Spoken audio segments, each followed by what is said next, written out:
Start. EMF equation of alternator of transformer. EMF equation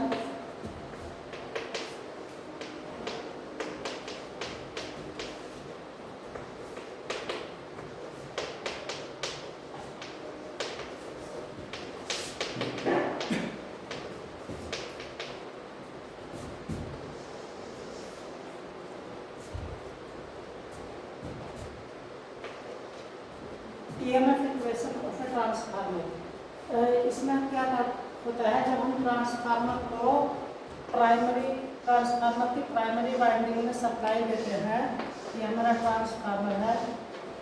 इस transformer की primary winding में जब हम AC सप्लाई देते हैं, ठीक है, तो क्या होता है, यहाँ एक करंट फ्लो होने लगता है। ठीक है, वो इस करंट की वजह से एक फ्लक्स क्रिएट होता है। वो फ्लक्स जो है ट्रांसफार्मर की दोनों वाइंडिंग में लिंक होता है, प्राइमरी वाइंडिंग ये, सेकेंडरी वाइंडिंग ये। ठीक है, ये हमारा लोड है। तो जो हमारा यहाँ पर करंट फ्लो हुआ, वो करंट क्या होगा, ये फ्लक्स के, इस करंट के प्रोपोर्शनल हमारा फ्लक्स क्रिएट होगा, और वो फ्लक्स जो है इन दोनों वाइंडिंग से लिंक होगा और कोर को मैग्नेटाइज करेगा।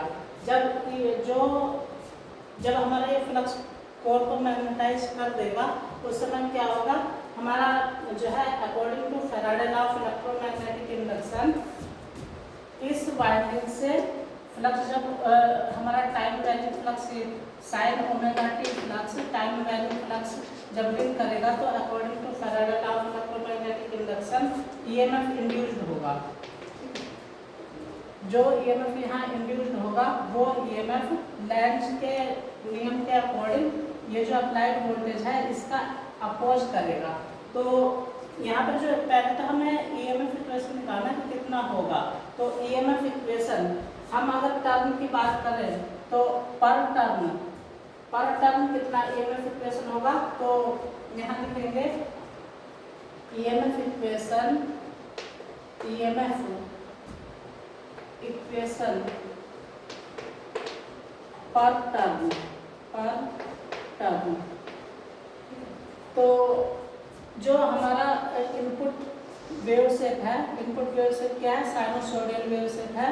ये हमारा है फ्लक्स, सॉरी ये हमारा है टाइम, और ये हमारा है फ्लक्स। ठीक है, तो मैक्सिमम फ्लक्स कहाँ क्रिएट हो रहा है, मैक्सिमम फ्लक्स हमारा यहाँ पर क्रिएट हो रहा है 5 max.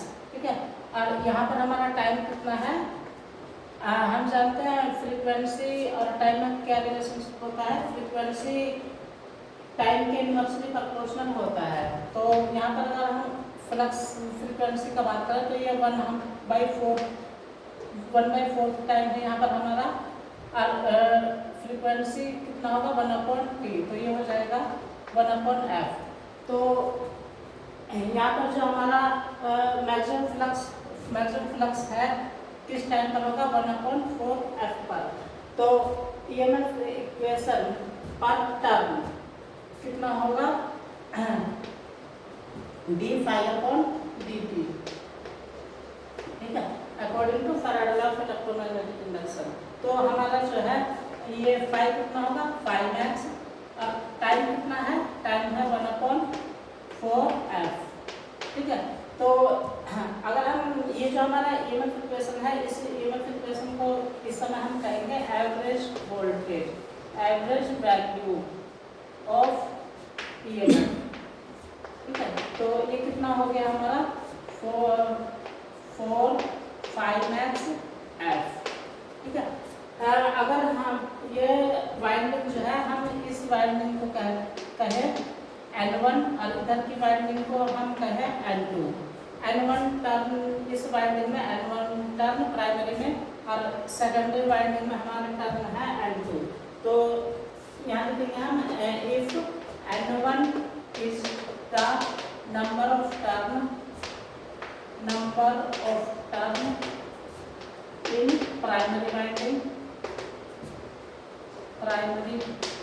Winding and N2 is the number of turn number of term in secondary binding, secondary binding। तो प्राइमरी बाइंडिंग में कितना EMF इंड्यूस्ड होगा, इसे हम लिखेंगे E1। कितना होगा 4 5max Fn1, ठीक है।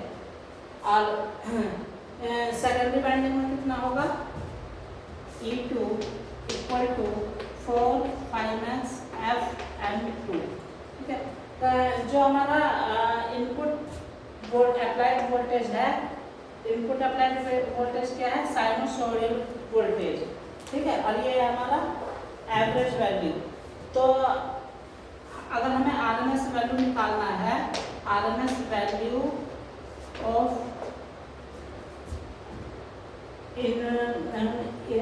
RMS value of input EMF, तो आरएमएस वैल्यू कितना होता है साइनोसॉइडल वेवफॉर्म का 1.11 फॉर्म फैक्टर जो होता है उससे मल्टीप्लाई कर देते हैं। तो ये कितना हो जाएगा 1.11 से इसे मल्टीप्लाई करेंगे। जो फॉर्म फैक्टर होता है साइनोसॉइडल वेव का वो होता है 1.11। अगर हमारा स्क्वायर वेव होता है तो उसका होता है आरएमएस फॉर्म फैक्टर 1। तो यहाँ पर हमारा क्या है साइनोसॉइडल वेव फॉर्म है, तो ईएमएफ कितना होगा, यहाँ ईएमएफ को E1 से नोट करेंगे प्राइमरी वाले को, तो ये हो जाएगा हमारा 4.44 5max Fn1, ठीक। Similarly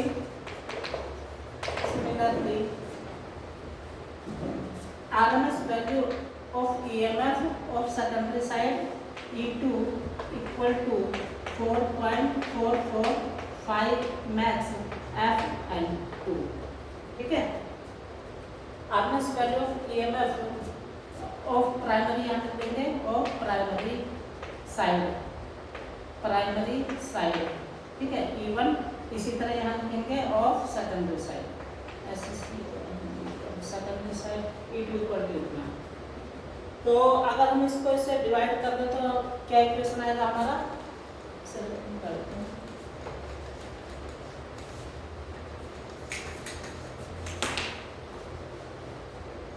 divide second by first, divide second by first, तो ये आएगा हमारा E2 upon E1 equal to, इसे कैंसिल N2 अपॉन N1, ठीक है।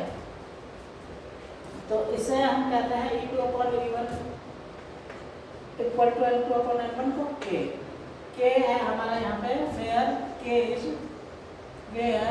K इज ट्रांसफॉर्मेशन रेशो,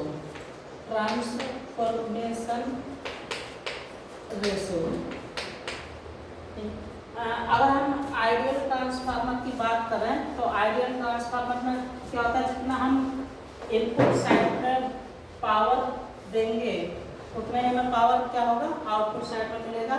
यानी जो कॉम्प्लेक्स पावर, जो हमारा कॉम्प्लेक्स पावर होता है S equal to V into I का कॉम्प्लेक्स कॉन्जुगेट, ठीक है। इसे अगर हम इसका मोड लें तो उस मोड को हम क्या करेंगे अपरेंट पावर वोल्ट एम्पियर, ठीक है। तो इनपुट साइड का volt ampere, input volt ampere will be equal to secondary side of volt ampere, secondary side of volt ampere, ठीक है। if there is no losses, तो यहाँ पे क्या होगा V1, ठीक है, I1 equal to V2 I2। तो यहाँ से हमारा क्या निकल के आएगा V2 upon V1 equal to I1 upon I2।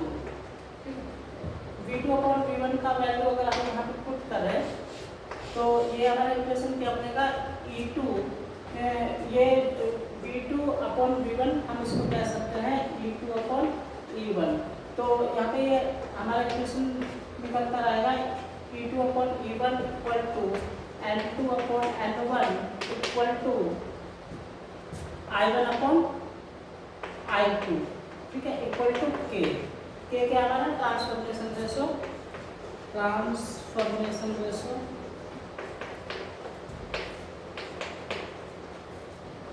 इसमें एक चीज़ और ध्यान देने वाली बात है, अगर हम इसको बोले N1/N2 N1/N2 तो इसे हम कहते हैं टर्न रेशो, जिसे A से रिप्रेजेंट किया जाता है, इसे कहते हैं टर्न रेशो, ठीक है, ओके।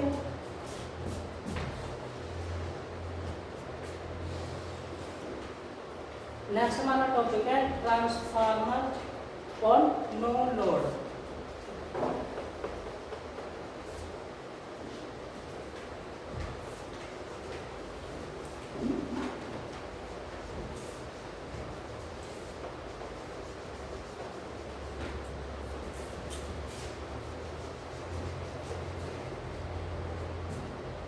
ट्रांसफार्मर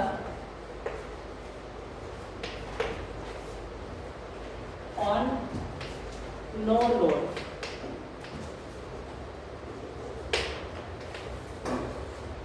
ये हमारा ट्रांसफार्मर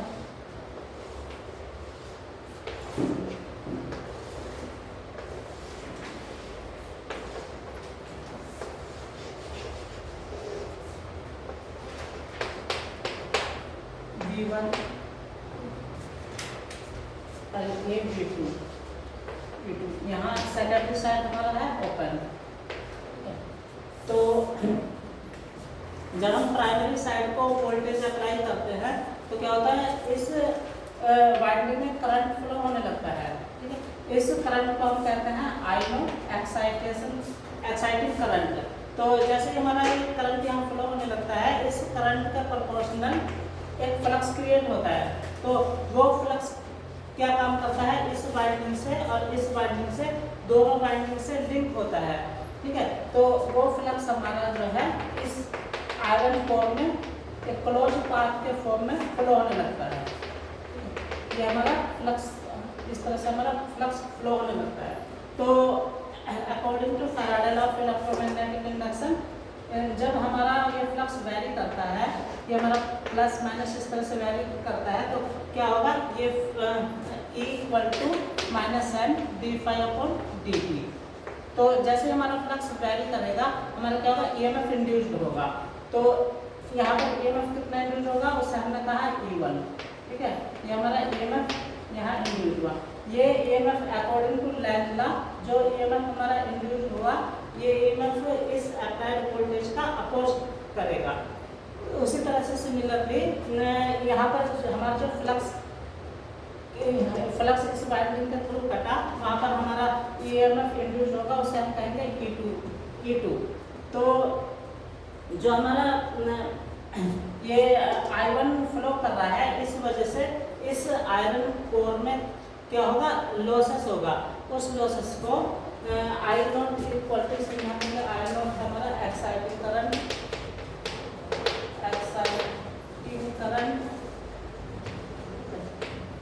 इसके से जो लॉसेस होंगे उसे हम कहेंगे आयरन लॉसेस, है ना, iron losses due to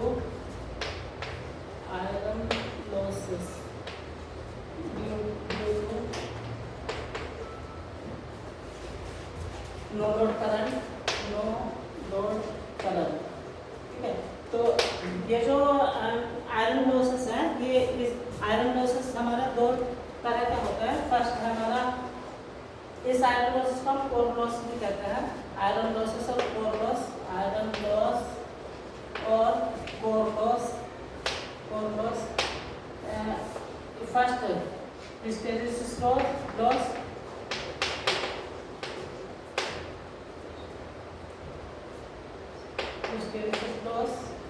second eddy current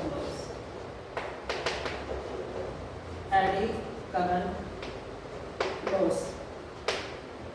हाँ, तो हम उसकी बात कर रहे थे कि जो हमारा ये करंट फ्लो हुआ, तो जब ये जो करंट है, इसके दो कंपोनेंट होंगे I0 के। फर्स्ट है हमारा आई एम, और सेकेंड है जिसे कहते हैं magnetising current, magnetising current. Second है I W, working component, working component, इसे हम एक्टिव कंपोनेंट भी कहते हैं, एक्टिव कंपोनेंट। ठीक है, आयन का काम है, आयन करंट इसका काम है इस कोर को मैग्नेटाइज करना। ठीक है, इस कोर को मैग्नेटाइज करना। और आईडब्ल्यू का काम है जो आयरन लॉसेस होते हैं उसको कम से कम मिनिमाइज करना। ठीक है, तो ये यहाँ पर जो है आई नॉट का वैल्यू जो है बहुत कम होता है। I not exciting current, exciting current इसका इज वेरी लो, इसका जो वैल्यू होता है 2 to 5% of full load current, 2 to 5% of full load current, full load current.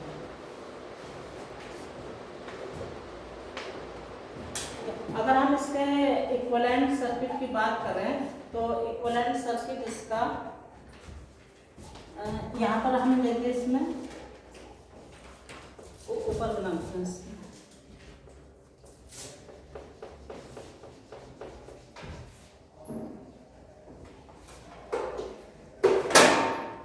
देखिए यहाँ ये हमारा जो है आई,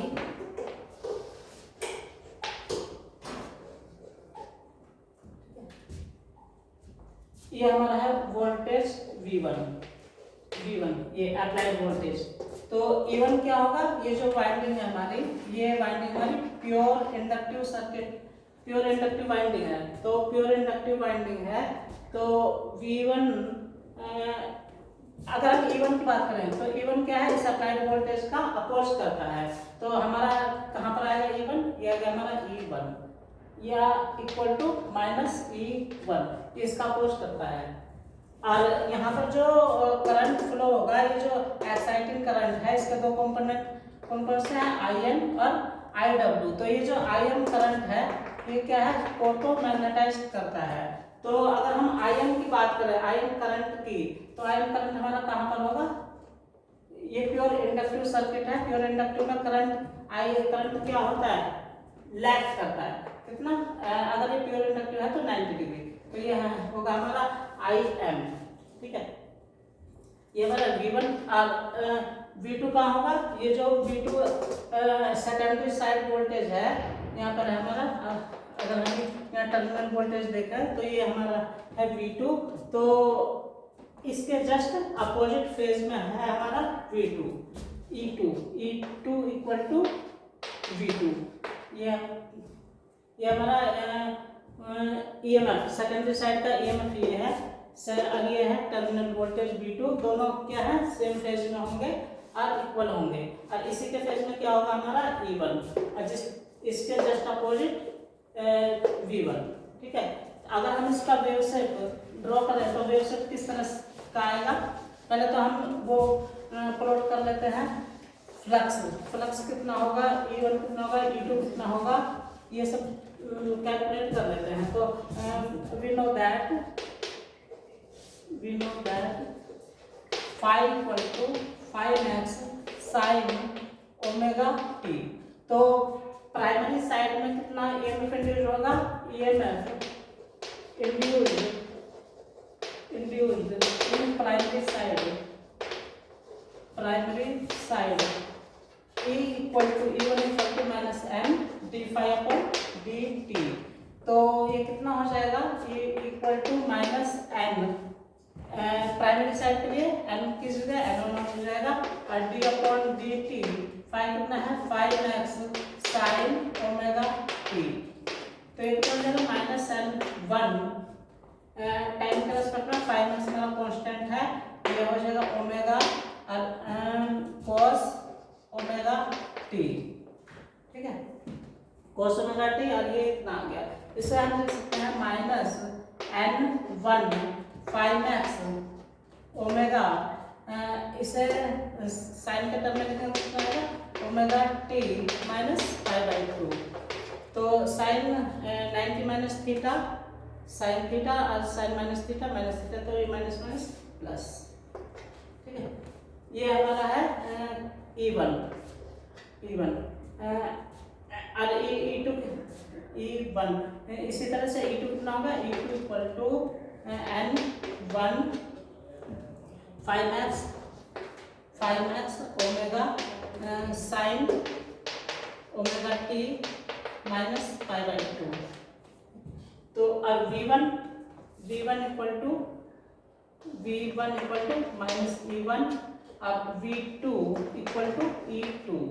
ठीक है, एक बार इसको देख लेते हैं। E 5x ओमेगा इतना आ गया, ये ओमेगा आ गया, साइन माइनस थीटा, तो माइनस साइन ये हो जाएगा। यहाँ से अगर हम साइन माइनस बाहर लें तो कितना हो जाएगा, साइन 90 माइनस ओमेगा टी और 90 माइनस ओमेगा टी। तो sine minus theta equal to minus sine theta, है ना। तो इधर साइन माइनस ले लिए तो minus sine pi by 2 minus omega t, इसे हमने लिखा है साइन माइनस पाई बाई 2 और ये प्लस ओमेगा टी। तो ये हो जाएगा कितना है, साइन का ये सॉरी माइनस में आना चाहिए और ये प्लस में, ये माइनस में आना चाहिए और ये हमारा माइनस ये प्लस,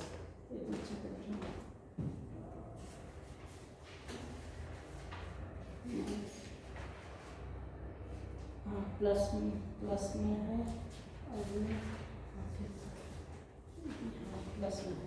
ठीक है, ये हमारा प्लस में है पहले से। हाँ, अब हमें इसका वेव से खींचना है। तो ये मान लीजिए हमारा है, ये मान लीजिए हमारा E1 है। ठीक है, ये हमारा है E1। तो E1 V1 कितना होगा,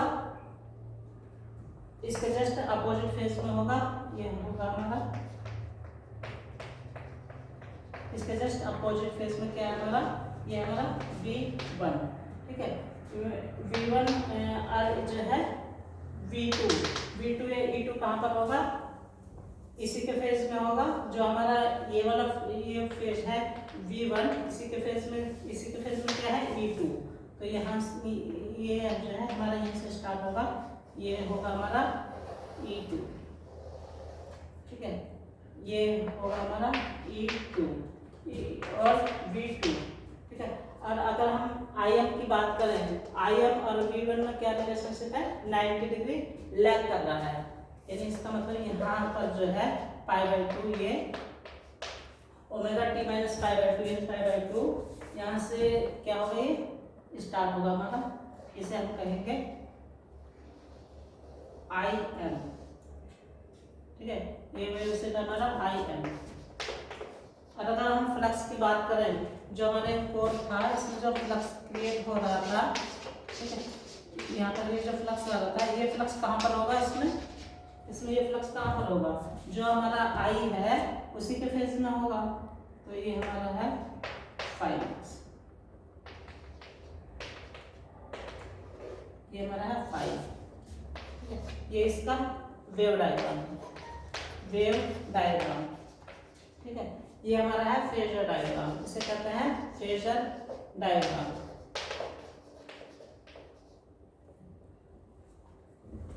ठीक है, ओके। इसके बाद हमारा नेक्स्ट टॉपिक है ट्रांसफार्मर कनेक्शंस।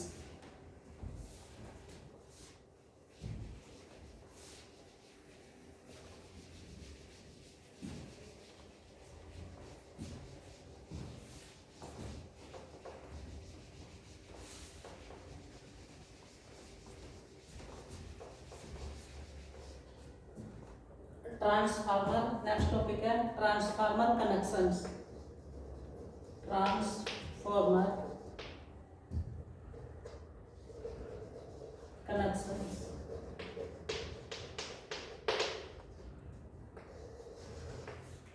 ट्रांसफार्मर में जो कनेक्शंस किए जाते हैं तो पहला first delta delta connection, delta delta connection, second star star connection, star star connection, third star delta connection,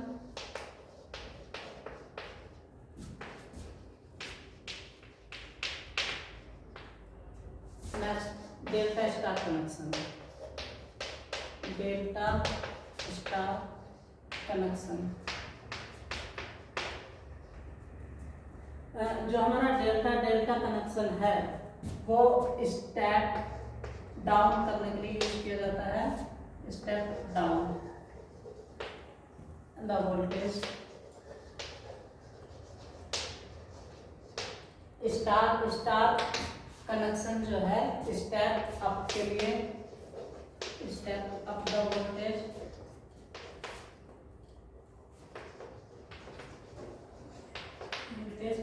जो स्टार डेल्टा कनेक्शन है ये स्टेप डाउन करने के लिए किया जाता है और साथ ही साथ ये beginning of transmission line, beginning of transmission line वहां पर ये लगाया जाता है, ट्रांसमिशन लाइन। ठीक है, उसका जो डेल्टा स्टार कनेक्शन होता है end of the sub station, end of the sub station, वहाँ पर इसका एप्लीकेशन होता है। ठीक है, हम इन कनेक्शंस के अंदर हम देखेंगे कि लाइन वोल्ट, सेकेंडरी साइड का line voltage, phase current, line current, और प्राइमरी साइड का line voltage, phase voltage, line current और फेज करंट में क्या रिलेशनशिप होता है। तो हम फर्स्ट की बात करते हैं डेल्टा डेल्टा कनेक्शन, इसको बता देते हैं delta delta connection.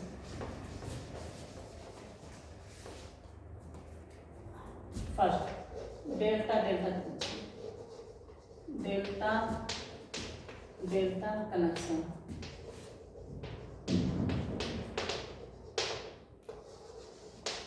Primary side की जो वाइंडिंग है डेल्टा में कनेक्टेड है और सेकेंडरी साइड की वाइंडिंग जो है वो भी डेल्टा में कनेक्टेड है। यहाँ बनाइए हम ये प्राइमरी साइड के, ये प्राइमरी साइड, ठीक है, 1 2 3 थ्री फेज वाइंडिंग, 4 ये सेकेंडरी साइड 1 2 ये 3, ये डेल्टा,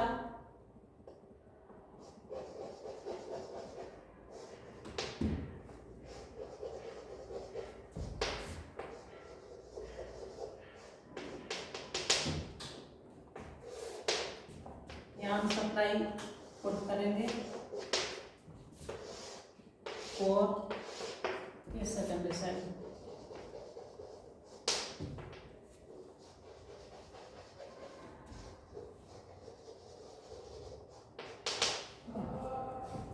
प्राइमरी साइड को हमने कैपिटल A B C से रिप्रेजेंट किया और सेकेंडरी साइड को स्मॉल a b ये C से रिप्रेजेंट किया। तो मान लीजिए इसका है A1 B1 और ये C1, तो यहाँ क्या A2 ये B2 और ये C2। तो ये कनेक्शन हम करेंगे A1, ये है हमारा A1 A2 B1 B2 और C1 C2।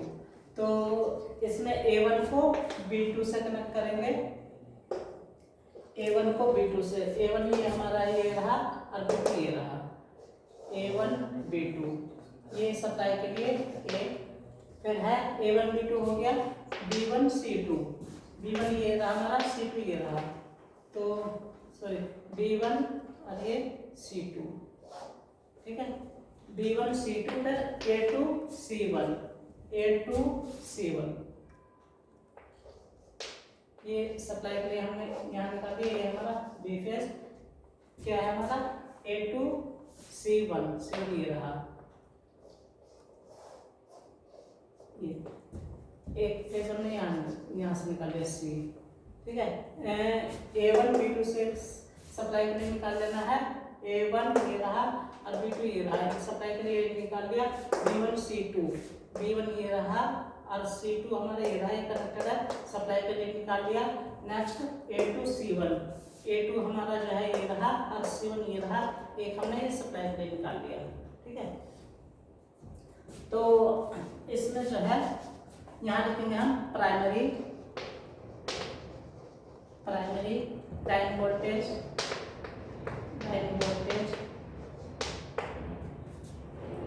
Primary phase voltage, primary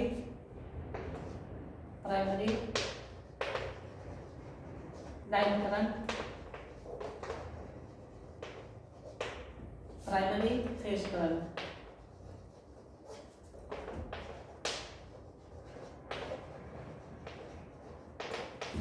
equal to, हमें एक रिलेशनशिप पता है K equal to secondary side V2 phase voltage of secondary side upon phase voltage of primary side, ठीक है। तो अभी तो हम इसकी बात करते हैं। प्राइमरी लाइन वोल्टेज हमने मान लिया VL1, ठीक है। तो primary phase voltage, primary delta connection में क्या होता है, लाइन वोल्टेज जो हमारा ये लाइन वोल्टेज है यहाँ से यहाँ तक का वोल्टेज वो फेज वोल्टेज के इक्विवेलेंट होता है। तो हम इसको कितना लिखेंगे VL1, phase voltage equal to line voltage. Primary line current हमने माना प्राइमरी का IL1, तो फेज करंट कितना होगा IL1 अपॉन √3। अब हम सेकेंडरी साइड की बात करें तो सेकेंडरी साइड में क्या होगा, यहाँ लिखेंगे सेकेंडरी, ये लाइन वोल्टेज से वन चीज, line voltage, secondary phase voltage, secondary line current, secondary phase current equal to. हाँ, तो सेकेंडरी लाइन वोल्टेज कितना होगा, सेकेंडरी साइड का voltage K times of primary phase voltage line voltage, तो K times of primary phase voltage कितना है VL1। Secondary side का phase voltage कितना होगा, फेज लाइन वोल्टेज के इक्विवेलेंट होगा K टाइम्स ऑफ VL1। अब सेकेंडरी साइड का लाइन करंट, तो क्या होता है I1 equal to I1 upon I2। तो सेकेंडरी साइड का लाइन वोल्टेज कितना होगा, यहाँ के I1 अपॉन K, तो IL1 upon K, IL1 upon K, ठीक है। अब ये कितना हो जाएगा IL1 अपॉन √3 K, नीचे K, ठीक है।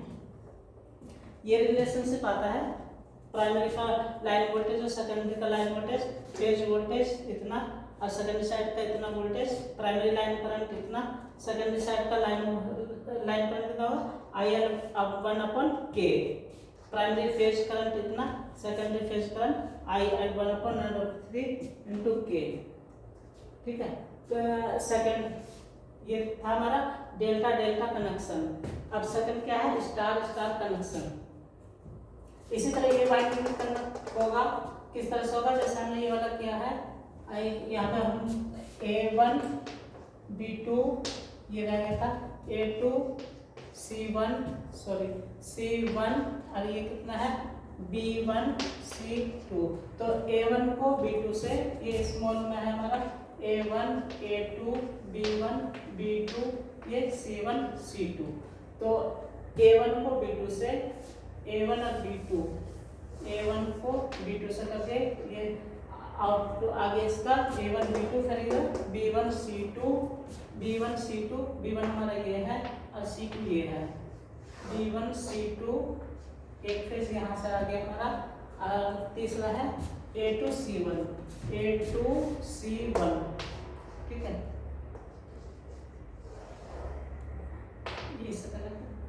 ये इसके ऊपर से है एक हमारा ये हो गया A फेज, ये हो गया हमारा B फेज, ये तीसरा हो गया हमारा C फेज।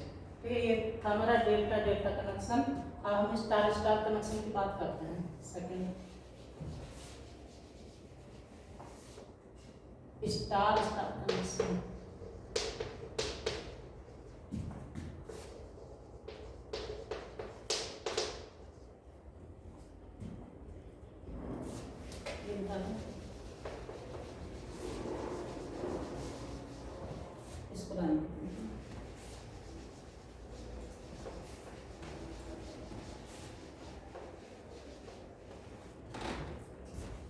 सेकंड नंबर है प्राइमरी साइड स्टार में कनेक्टेड और सेकेंडरी साइड भी स्टार में connected. Primary side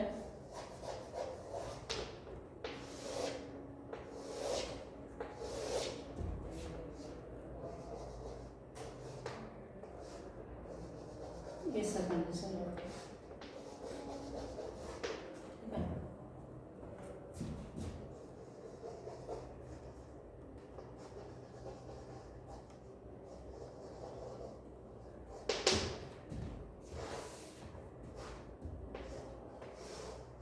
A B E C ये माने A1 A2 यहाँ पर B2 और ये C2। तो ये है हमारा B1 और ये C1 ठीक है। कोर और ये सेकेंडरी साइड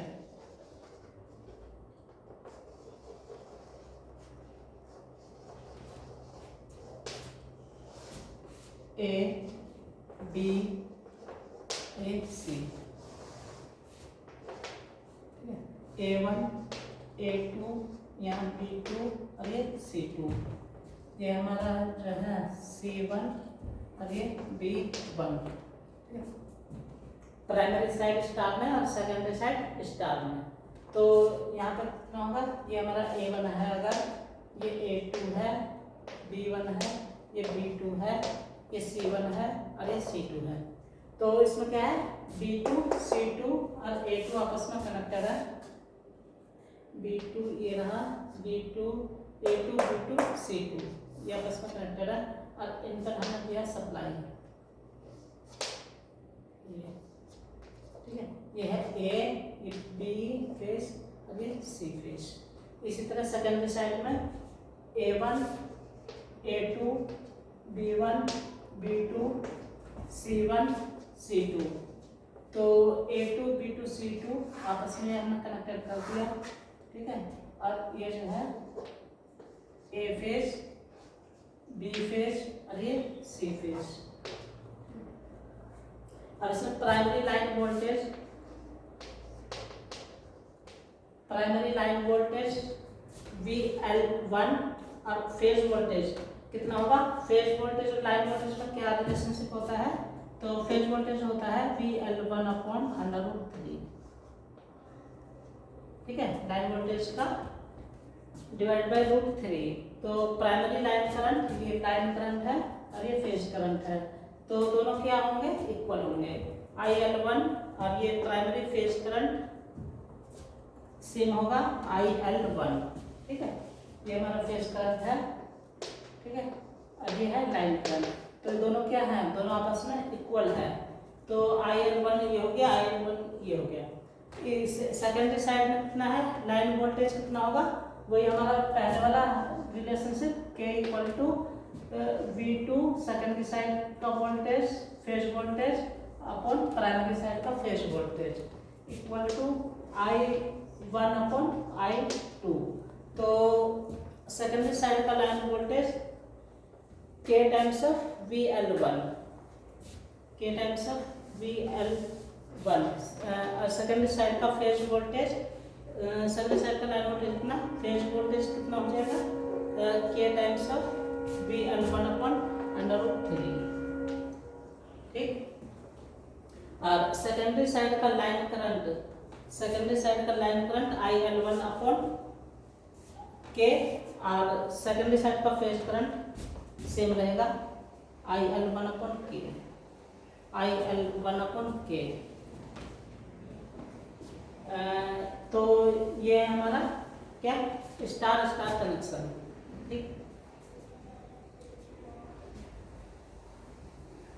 K टाइम्स कितना हो, K टाइम्स कितना हो गया, ठीक है। सेकेंडरी साइड का भी K टाइम्स ऑफ VL1, ठीक है, ठीक। अब उसके बाद थर्ड है, third delta star connection, delta star connection.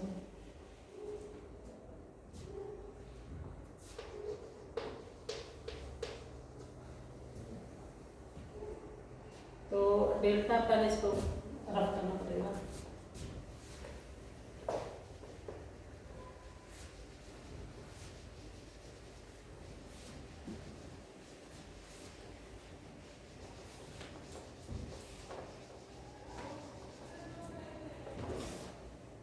इसको रहने देता है प्राइमरी, हाँ, delta star connection, primary winding,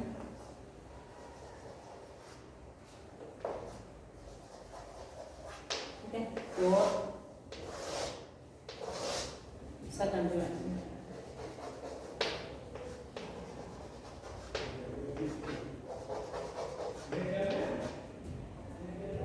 याद रखते हैं,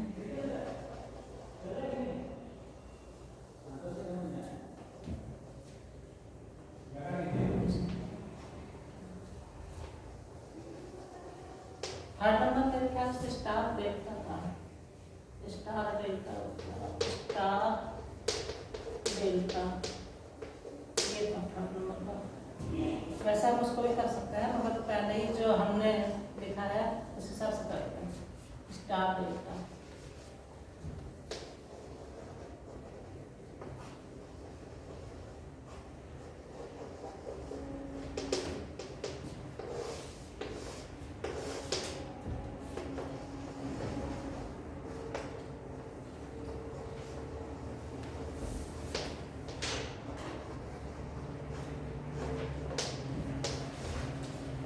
output side A B C, ये A B ये C,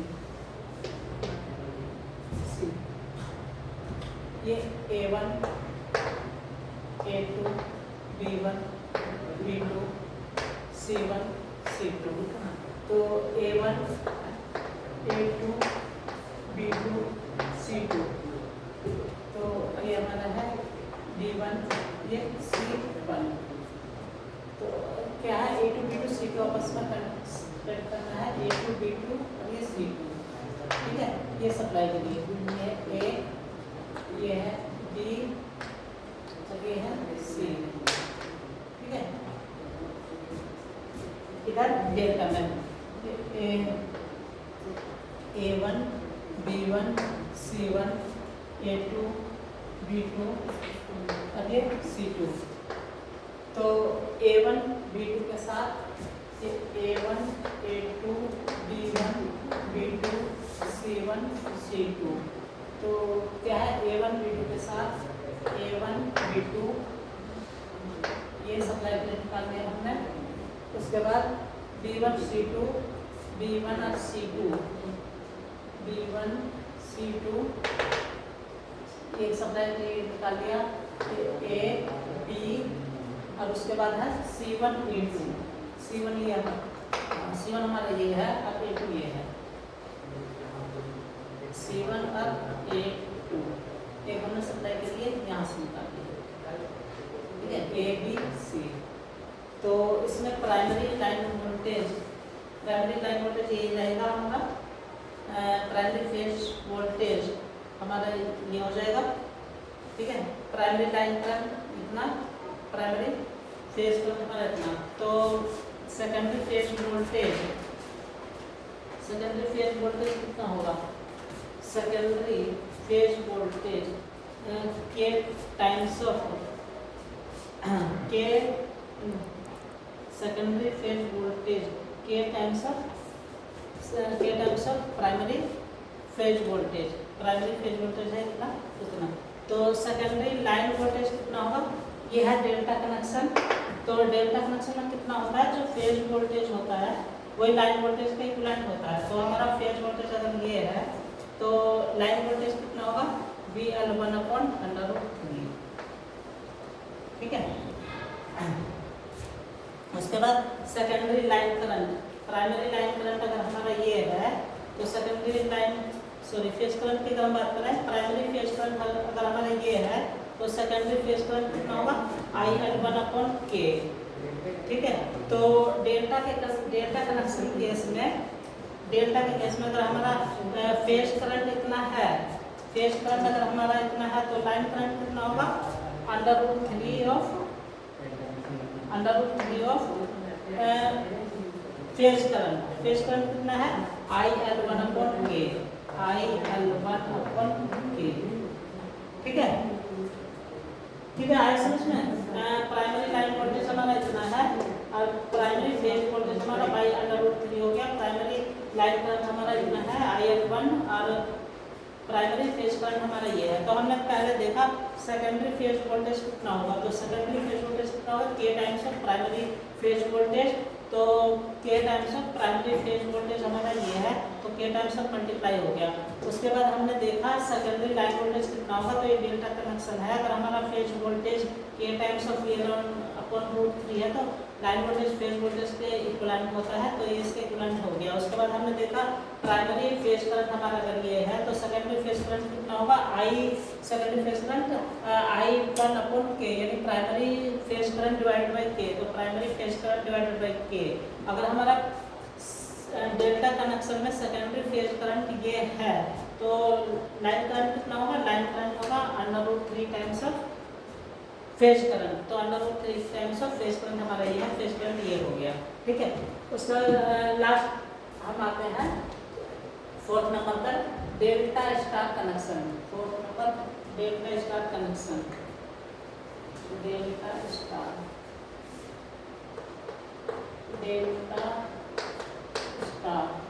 कनेक्शन।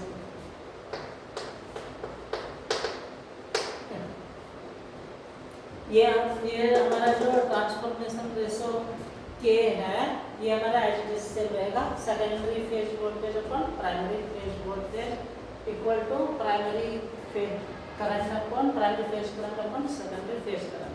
तो उसको रख कर देते हैं।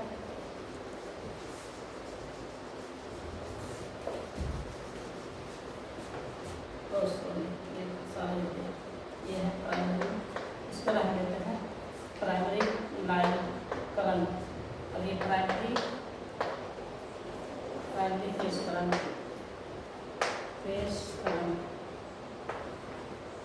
ये पैरामीटर्स हमें चाहिए तो इसको ऐसी चीज लिखा रख देते हैं, एक चेंज करते हैं इसको। हाँ, डेल्टा स्टार कनेक्शन वाइंडिंग बना लेते पहले हम। ये वाइंडिंग प्राइमरी वाइंडिंग,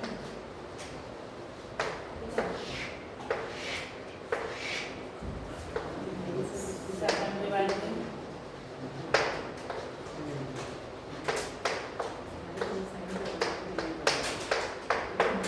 डेल्टा यहाँ बनाएंगे, delta winding,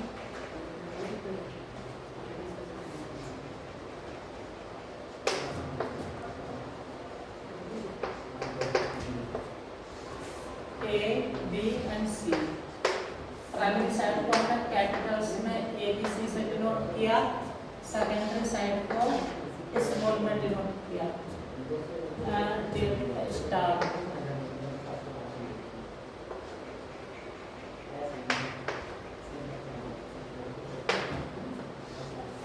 A, B, C। इसका कोई स्टैंडर्ड रूल नहीं है कि हम स्मॉल में कर रहे हैं कैपिटल में, हम कुछ भी कर सकते हैं। ये तो हमने एज ए समझने के लिए किया है।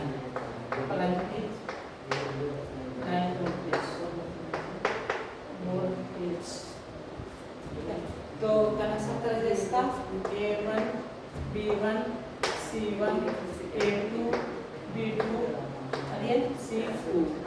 तो इसी तरह से इधर भी A1 B A1 A2 B2 और ये C2।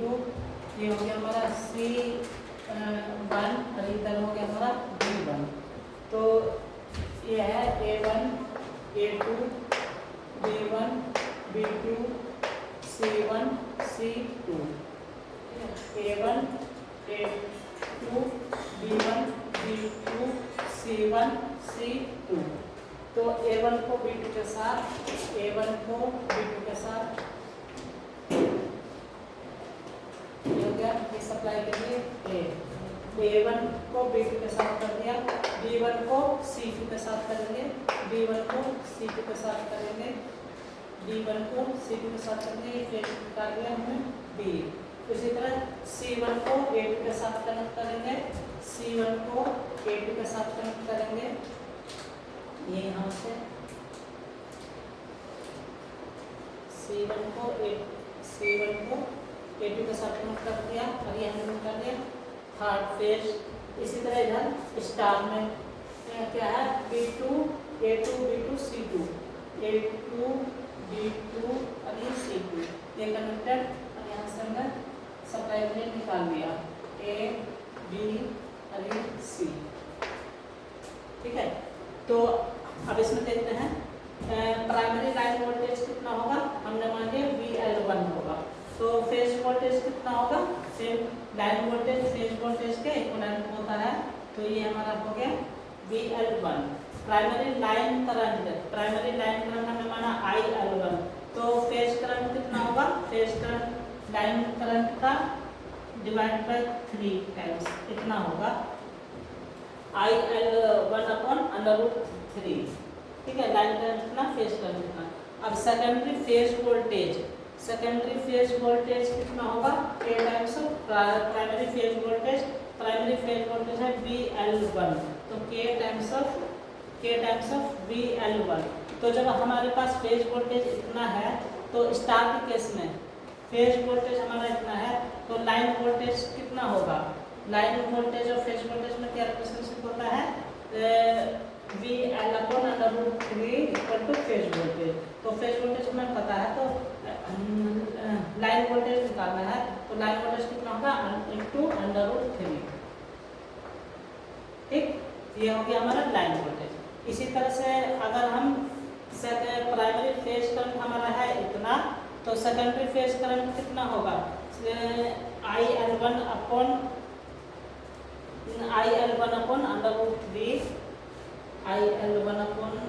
√3 यहाँ है सेकेंडरी, सॉरी ये सब मिटा दो। हाँ, प्राइमरी लाइन करंट हमारा ये था IL1, फेज करंट कितना होगा IL1 अपॉन √3। तो सेकेंडरी फेज करंट कितना होगा, I2 equal to I1 upon K, यानी IL1 अपॉन √3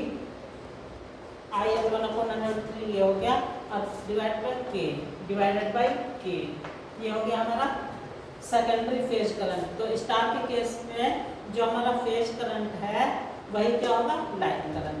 तो लाइन करंट कितना होगा, यही हो जाएगा IL1 अपॉन √3 इंटू K। ठीक है, ये हो गया हमारा सेकेंडरी लाइन करंट और फेज करंट क्या है इसमें इक्वल, और जो फेज वोल्टेज है इतना, फेज वोल्टेज इतना, तो लाइन वोल्टेज कितना होगा, 3 टाइम्स ज़्यादा हो जाएगा। तो इसमें हमने क्या देखा, इसमें हमने ये देखा कि प्राइमरी लाइन वोल्टेज तो हमारा इतना है और secondary line voltage √3 times of क्या है, ज़्यादा है। तो ये हमारा क्या है, step up transformer. Step up voltage, ये वोल्टेज लेवल को क्या करता है, स्टेप अप करता है, स्टेप अप। ठीक है, इसी तरह जो हमने पहले देखा उसमें क्या देखा था, यहाँ स्टार था और यहाँ डेल्टा था, डिवाइड बाई के, वो स्टेप डाउन वोल्टेज के लिए यूज किया जाता है। ठीक है, तो ये हुआ हमारा कनेक्शन, ट्रांसफार्मर के कनेक्शन। अब कोई हम प्रॉब्लम्स करते हैं, सिंपल प्रॉब्लम्स करते हैं इस पर, ट्रांसफार्मर के ऊपर कोई सिंपल प्रॉब्लम लेते हैं, उसको करते हैं। एक प्रॉब्लम है हमारे पास,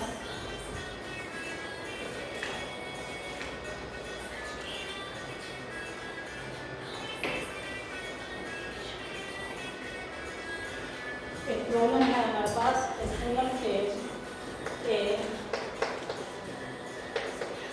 फेज एक प्रॉब्लम है,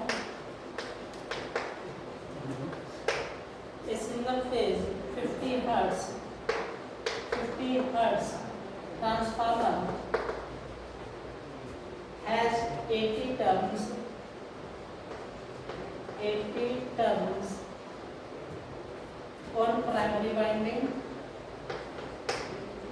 on primary winding,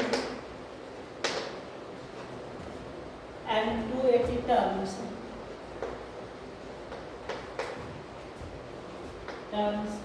on the secondary winding.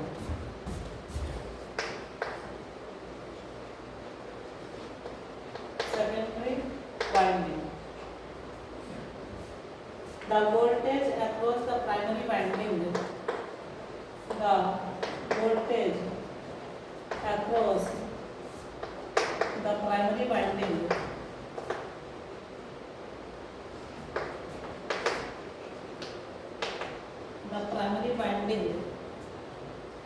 is 240 volt at 50 hertz. Calculate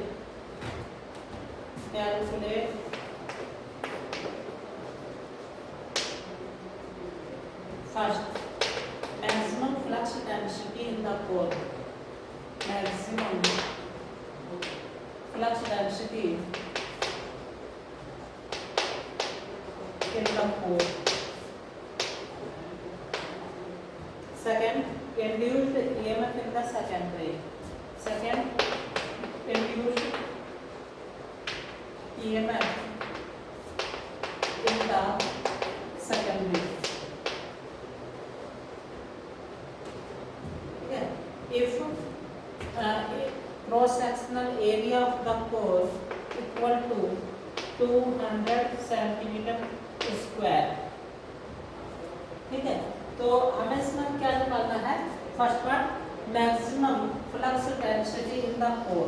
तो हमें डेटा क्या क्या दिया हुआ है, फ्रीक्वेंसी दिया हुआ है, एफ दिया हुआ है, N1 दिया हुआ है, हमें दिया हुआ है एफ इक्वल टू 50 हर्ट्ज, और दिया हुआ है N1 equal to 80 turn on the primary winding and 280 turns on the secondary winding, and to दिया हुआ है 280 turns, कितने turns, ठीक है। Voltage across the primary winding E1 दिया हुआ है, E1 equal to 240 volt at 50 hertz, F equal to 50 hertz, ठीक है। हाँ, तो अभी हमने पीछे फॉर्मूला निकाला था, E1 equal to 4.44, RMS value है 4.44, 5 मैक्स F इंटू N1। तो इसमें जो है E1 दिया हुआ है ना 240 वोल्ट, 240 इक्वल टू 4.44, यहाँ 5 मैक्स हमें पता नहीं है, इसकी जगह क्या हमें पता है, एरिया ऑफ द कोर। तो चलो 5x F हमारा कितना है 50 हर्ट्ज, 50, और number of turn in primary winding is 80। तो यहाँ से हमारा 5x निकल के आ जाएगा, 5x, ठीक है। तो 5x हमारा आता है 0.135 वेबर। ये हमें निकालना है क्या, फ्लक्स डेंसिटी B निकालना है। तो phi equal to B into B max into A। तो फाई हमें पता है 0.0135 इक्वल टू B कैलकुलेट करना है इंटू एरिया हमारा है 200। इस सेंटीमीटर में है तो मीटर स्क्वायर में से कन्वर्ट कर देंगे तो इतना आ जाएगा। तो यहाँ से बी मैक्स निकाल लेते हैं हम। तो वो आएगा B max equal to 0.6757 unit क्या है इसकी, टेस्ला। ठीक है, फर्स्ट पार्ट तो ये हो गया। उसके बाद हमें निकालना है induced EMF in the secondary winding. तो E2 निकालना है। E2 इक्वल टू क्या, तो हमें पता है E1 upon E2 equal to N1 upon N2। तो E1 कितना है, E1 है हमारे पास 240 वोल्ट अपॉन E2 निकालना है। N1 है हमारे पास 80, ये है 280, ये 280। तो E2 हमारा कैलकुलेट करके यहाँ से आ जाएगा 840 वोल्ट। ठीक है, ये आंसर है। आज के लिए बस इतना ही। नेक्स्ट लेक्चर में हम और सारे प्रॉब्लम्स करेंगे। Thank you.